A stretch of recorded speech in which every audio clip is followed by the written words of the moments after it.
asking him, how did they torture ba yun? Ano? Talagang grabe, pinapatong siya ng putol na kahoy, binabaril-baril, nilibing sa lupa, yung ulo lang niya, tapos nandun yung mga langgam at saka ano, binabaril rin. Ano. Ganun talaga ang ano. So, after that, hindi ko na siya nakita. Umalis ako na Maynila, na dito yun. Dahil gusto niya magbago dito, dahil hindi siya makatiis doon. Nagbago na yan dito. Yes, ma'am.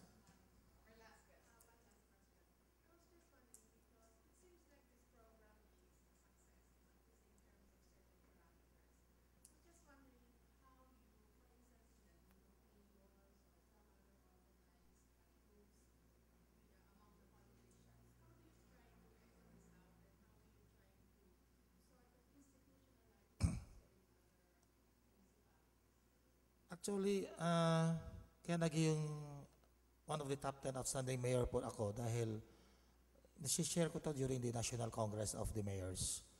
Tapos I have conducted several advocacy already, seminar workshops with some of the mayors. The latest ko was in Legazpi. I think it was in Legazpi. And there were two advocacy also, as I was invited as a speaker. Kaya medyo nahirapan ako sa presentation ko ngayon dahil we have to reformat the presentations from the usual presentation I used to have. Dahil we have a different audience dito po. So it's more of storytelling. Yung dati kong palabas, talagang parang may classroom ako style na presentation, gano'n lang. So madali lang yung 15 minutes. I was told that I will be presenting only for 15 minutes. Nang dumating ako dito, 1 hour and a half pala. So we have to reformat everything, and I hope you would be accommodated for what you expect us to share with you.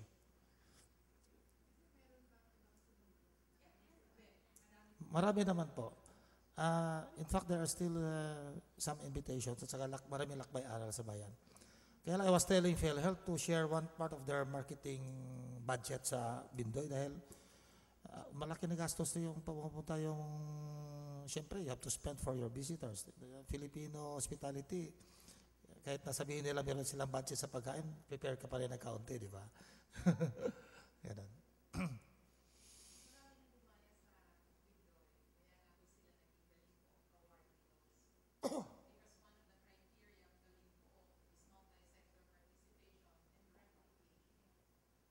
Mayor Sonia Lorenzo, one of the speaker was able to go to my town also.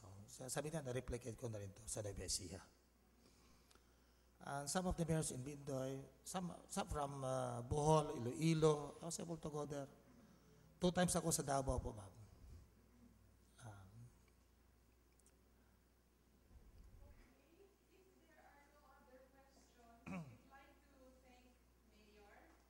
Thank you po.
Since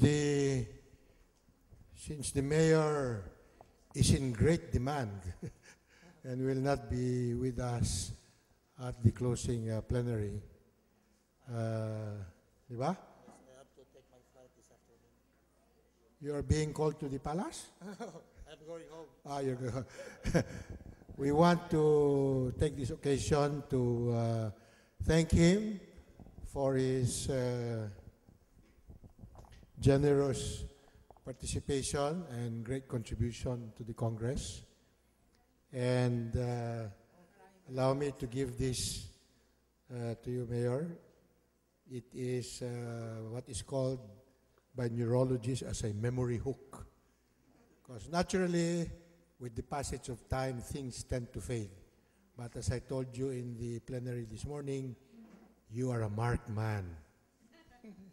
So this is a card that says, your life in the front lines led us to you.